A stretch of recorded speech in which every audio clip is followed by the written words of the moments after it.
Pour ses 100 ans, Nivea a choisi Rihanna comme égérie.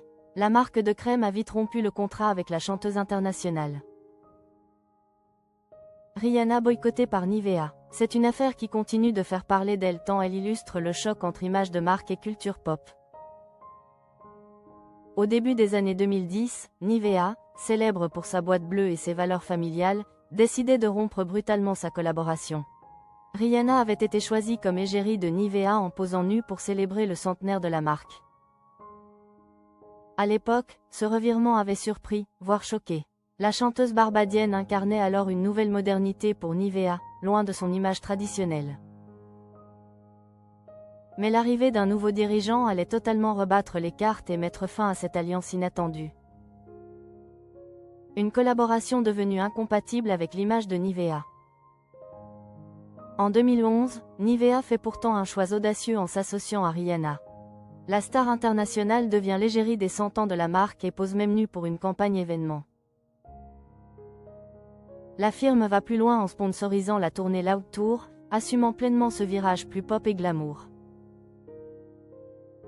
Mais l'année suivante, tout s'arrête net entre Nivea et Rihanna. Dans une interview accordée au journal allemand Die Welt, le nouveau PDG du groupe Beiersdorf, Stefan Heidenreich, tranche sans détour. Rihanna, ça a été un échec. Je ne vois pas comment associer la marque Nivea et Rihanna.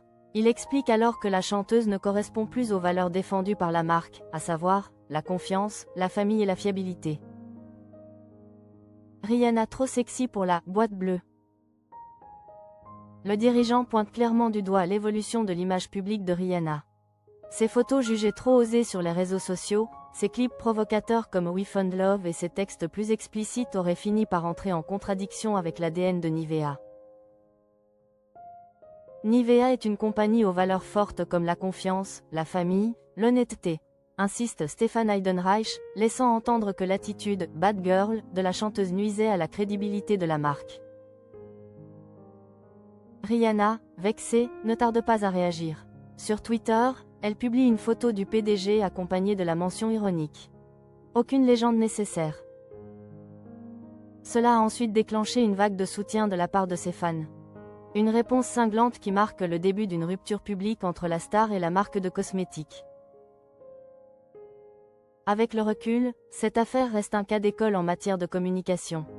Elle montre à quel point l'image d'une célébrité peut devenir risquée pour une marque historique, surtout lorsque celle-ci revendique des valeurs traditionnelles fortes.